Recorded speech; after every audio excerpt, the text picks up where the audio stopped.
Olá pessoal, estamos começando mais um vídeo aqui no canal Saúde Med, sejam muito bem-vindos. Hoje nós vamos falar sobre um tema fundamental para o cuidado obstétrico e endocrinológico, que é o controle glicêmico na gestação. E para você não perder mais nenhum conteúdo do canal, se inscreva agora mesmo, ative o sininho de notificações, porque aqui sempre eu trago novos conteúdos para você ficar sempre muito bem informado, né? Quando a gente fala do controle glicêmico inadequado na gestação, né, a gente fala de consequências sérias, tanto para a mãe quanto para o feto. Né? Isso começa muito antes do terceiro trimestre. Né? Então, nós vamos entender quais são esses riscos e como agir ali na prática clínica. Né? E aí a gente, né, fala dos riscos do mau controle glicêmico. Então, no início da gestação, entre a terceira e a 10ª semana, a hiperglicemia materna ela pode ter efeito teratogênico ou levar à perda fetal precoce.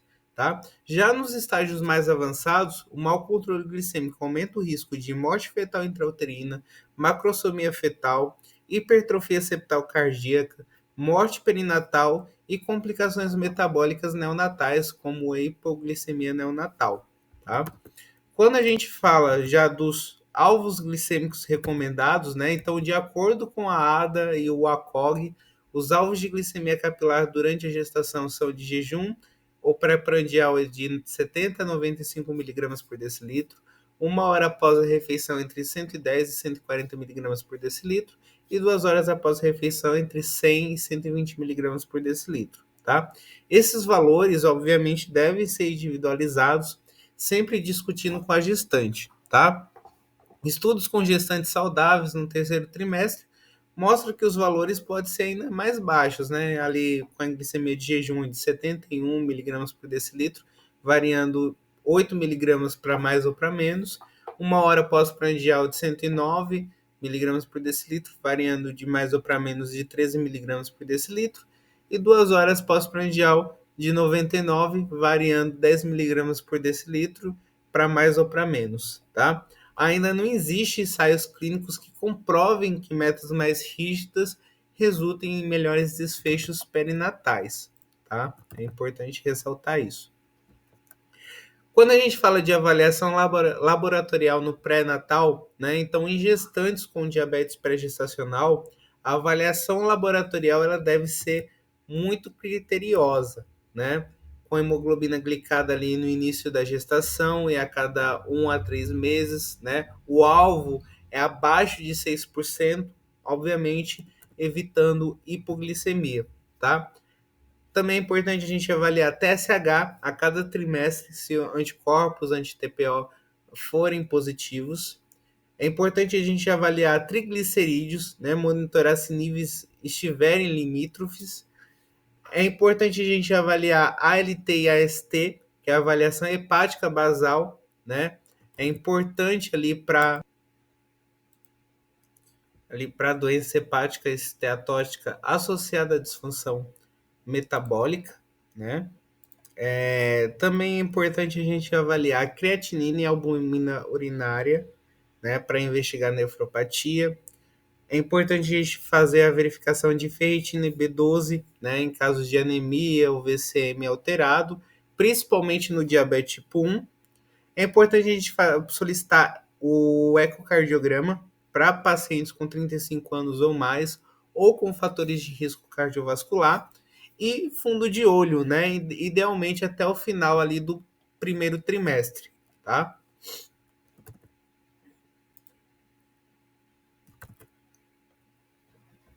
E aí a gente fala sobre a hiperglicemia versus hipoglicemia, né? O controle, ele deve buscar o equilíbrio, né? É importante ressaltar isso. O risco de hipoglicemia materna não pode ser ignorado, principalmente no primeiro trimestre em gestantes ali com diabetes tipo 1, tá? Por quais motivos? Aumento da sensibilidade à insulina, náuseas e vômitos e uso constante de glicose pela placenta e pelo feto, tá? Nessa fase, a necessidade de insulina ela pode cair de 10 a 20%, né? E o maior risco de hipoglicemia grave é entre meia-noite e 8 da manhã, tá?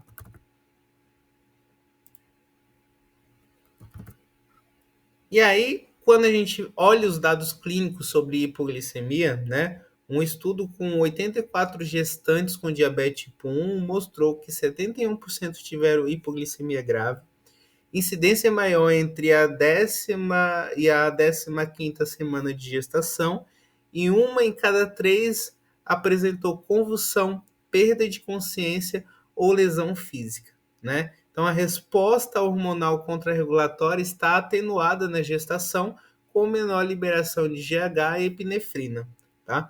E aí, como reduzir o risco de hipoglicemia, né? Então, bom controle glicêmico desde o pré-natal, né? É importante. O uso de análogos de insulina, o monitoramento contínuo da glicose ali por CGM, a bomba de insulina, né? Que pode ser com ou sem CGM, né? O CGM com compartilhamento em tempo real, com parceiro, cuidador, ajuda bastante a reduzir o medo de episódios graves também, tá? E aí, os cuidados que precisa ter com o feto, né? Hipoglicemia fetal ainda é difícil de avaliar clinicamente, né? Mas estudos em animais sugerem um risco de teratogenicidade, potencial impacto neurológico a longo prazo, tá? E aí, quais são as prevenções práticas? Então, lanche noturno leve, uma redução da insulina basal noturna, carregar carboidrato de absorção rápida, né? Ter ali glucagon de emergência, inclusive, né? Pode ser intramuscular ou nasal, e a educação da paciente e dos cuidadores, tá?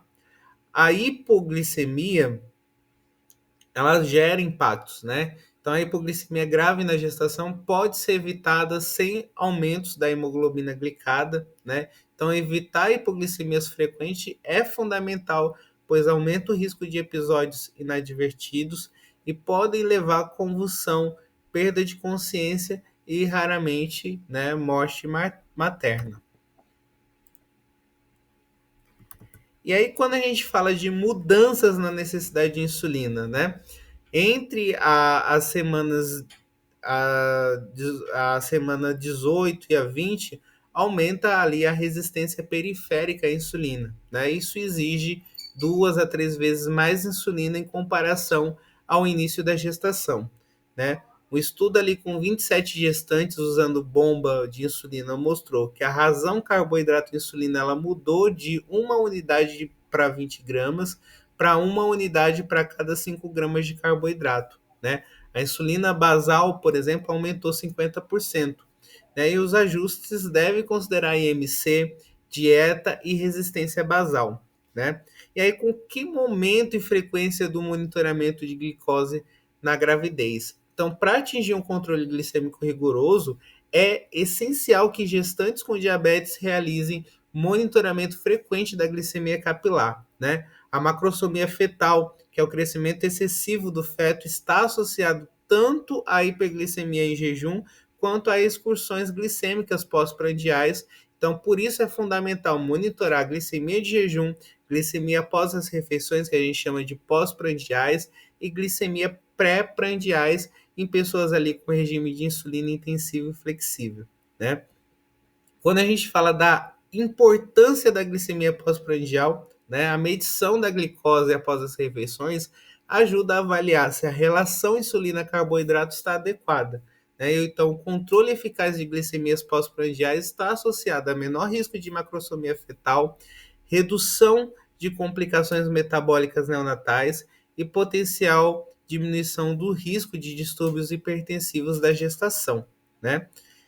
E quando a gente fala de monitoramento noturno, gente, então, devido ao risco aumentado de hipoglicemia noturna, principalmente em usuários de insulinoterapia intensiva, pode ser necessário realizar monitoramento glicêmico durante a madrugada, tá? Então, o controle rigoroso da glicemia pode levar à hipoglicemia recorrente e, com o tempo, a perda de percepção dos sintomas de hiperglicemia, né, como hipoglicemia inadvertida, né, que a gente chama, isso torna ali o monitoramento noturno uma medida preventiva crucial, principalmente nas fases em que a sensibilidade à insulina acaba sendo maior. Quando a gente fala do CGM, o que é o CGM e como funciona?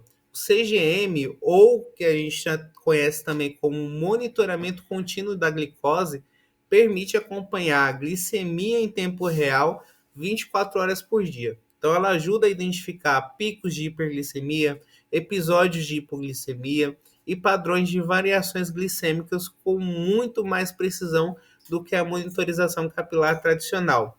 Então, na gravidez, a glicemia média do sensor pode ser mais útil do que a própria hemoglobina glicada na avaliação do controle glicêmico, tá? Teve o estudo CONCEPT, né, um ensaio clínico multicêntrico avaliou o uso de CGM em gestantes com diabetes tipo 1, comparando com o monitoramento capilar convencional, né? Então participaram tanto usuários com o MDI, que é as múltiplas doses individuais, quanto de bombas de insulina, né? Os resultados com CGM foram expressivos. Então, teve a menor incidência de recém-nascidos grandes com idade gestacional, para idade gestacional, menor necessidade de internação em UTI neonatal, menor frequência de hipoglicemia neonatal, maior tempo na faixa-alvo, redução no tempo de hiperglicemia e até uma pequena melhora ali na hemoglobina glicada, né? Esse foi o primeiro estudo a demonstrar benefícios clínicos não glicêmicos do CGM na gestação, né? E aí, teve outros estudos e evidências, né? Então, dados observacionais mostram que o uso de CGM em tempo real aumenta a chance de alcançar as metas da ADA e do NICE, né? Até a 34ª semana de gestação. Os aumentos de apenas 5% no tempo na faixa-alvo já estão associados a melhor controle glicêmico e menor morbidade neonatal, né? Quando a gente fala de CGM na gestação com diabetes tipo 2 também, né? E quando a gente fala do diabetes tipo 2 na gravidez, os dados ainda eles são limitados, né? E até o momento não existe evidências robustas de que o CGM ele ofereça os mesmos benefícios observados no diabetes tipo 1, mas atenção, né? Ensaios clínicos eles estão em andamentos, né, para avaliar isso de forma mais clara, então é importante a gente ficar atento a essas novas publicações, né? Quando a gente fala das recomendações atuais, então, segundo a ADA, o CGM é recomendado para todas as gestantes com diabetes tipo 1, né? Para o diabetes tipo 2, o uso pode ser considerado individualmente. Já o consenso internacional sobre o tempo na faixa, né, ela sugere os seguintes alvos no CGM para gestante com diabetes tipo 1. Então, mais de 70% do tempo entre os 63 e 140 miligramas por decilitro, menos de 25% acima dos 140 miligramas por decilitro, menos de 4% abaixo dos 63 miligramas por decilitro e menos de 1% abaixo dos 54 miligramas por decilitro, tá? Esses mesmos valores, eles são recomendados para gestantes com diabetes tipo 2 e diabetes gestacional, mas ainda sem metas de tempo específicas por falta ali de estudos conclusivos, tá? Quando a gente fala dessa tecnologia de CGM no Brasil, tá? Nos últimos anos houve avanços importantes, né, com sensores mais precisos, maior conforto, duração de uso, dispositivos fáceis de aplicar e cada vez mais coberturas ali disponíveis, né? A gente tem aí modelos como o Freestyle Libre, né? Antigamente a gente tinha o Freestyle Libre 1, agora tem o Freestyle Libre 2, que é um sensor mais preciso, né? Já existe aprovação para uso na gestação, né? E existe por aí, pelo mundo afora, outros modelos ainda que são usados off-label, né? Com bons resultados, então vamos esperar aí os próximos, né, as próximas tecnologias vindo aí para a gente, né? Quando a gente fala de CGM com insulina, né, o CGM ele pode ser usado com bombas de insulina, né? Inclusive existe o CGM já acoplado, né, da própria bomba de insulina, ou com múltiplas doses, né, múltiplas injeções diárias. E quando combinado com bomba de insulina, né, com algoritmos automáticos ali, o potencial de controle é ainda maior, né? A gente tem aí exemplos como a Medtronic, por exemplo, que faz, né, que tem disponíveis esses algoritmos automáticos, tá? Existem limitações do CGM também, né? Então, apesar dos avanços, o CGM ainda tem algumas limitações, né? Em casos extremos de hipo ou hiperglicemia, pode haver diferença entre a glicose do sensor e a plasmática real, né? Pode haver um atraso, né? Um lag de leitura, principalmente em quedas ou picos rápidos, e sempre que houver dúvida, é importante confirmar com a glicemia capilar, tá? Então, ela não fica. A glicemia capilar ainda ela precisa, né, estar presente ainda, né, ali para um caso de emergência, para confirmar mesmo aquele resultado, tá certo? E aí, para nós encerrarmos, né, qual que é o papel da hemoglobina glicada na gestação? A hemoglobina glicada ela pode ser utilizada como uma medida secundária de controle glicêmico na gravidez. Né? O alvo ideal é manter a hemoglobina glicada abaixo de 6%, desde que isso não aumente o risco de hipoglicemia para a gestante. Né? Ou seja, o controle ele precisa ser rigoroso, mas sempre com segurança metabólica. Né? E quais os benefícios de manter a hemoglobina glicada ali abaixo de 6, 6,5? Né? Então, estudos mostram que manter a hemoglobina glicada abaixo desses valores está associada à redução de anomalias congênitas, distúrbios hipertensivos da gestação, parto prematuro, distocia de ombro, internações em UTI neonatal. Né? Esses desfechos reforçam a importância de otimizar o controle glicêmico antes e durante a gravidez, tá? Existem limitações da hemoglobina glicada na gestação, né? Apesar de útil, a hemoglobina glicada ela tem limitações no contexto gestacional, porque ela reflete a média glicêmica dos últimos 2 a 3 meses e por isso não detecta oscilações bruscas entre hipo e hiperglicemia. Né? Durante a gestação ocorrem mudanças fisiológicas que reduzem a vida média das hemácias. Isso faz com que a hemoglobina glicada caia naturalmente, mesmo sem mudanças reais ali no controle glicêmico, né? E é importante o acompanhamento frequente, né? Então, por essas razões, a hemoglobina glicada na gravidez exige acompanhamento mais frequente do que em pessoas não gestantes, né? Então, a recomendação é repetir a dosagem a cada 3 meses, de acordo com o risco e o padrão de controle de cada paciente, né? É importante ressaltar que o controle glicêmico rigoroso e seguro durante a gestação salva vidas e previne complicações graves. Então, combine diferentes ferramentas, como monitorização capilar, o CGM, né? A gente sabe que o CGM ainda é caro, né, para a população, mas aí na medida do possível, né, é importante ter essas medições. A hemoglobina glicada, né, é uma ferramenta importante, e a insulinoterapia individualizada também, certo? E com isso, nós finalizamos esse vídeo. Se você gostou, deixe o seu like. Lembrando vocês também que temos outros vídeos disponíveis no canal que estão organizados em playlist para que você possa acessar com mais facilidade os conteúdos. Se tiver alguma dúvida, pode deixar aqui nos comentários que na medida do possível eu estarei respondendo, tá? Então até semana que vem. Um grande abraço a todos e até mais. Tchau, tchau.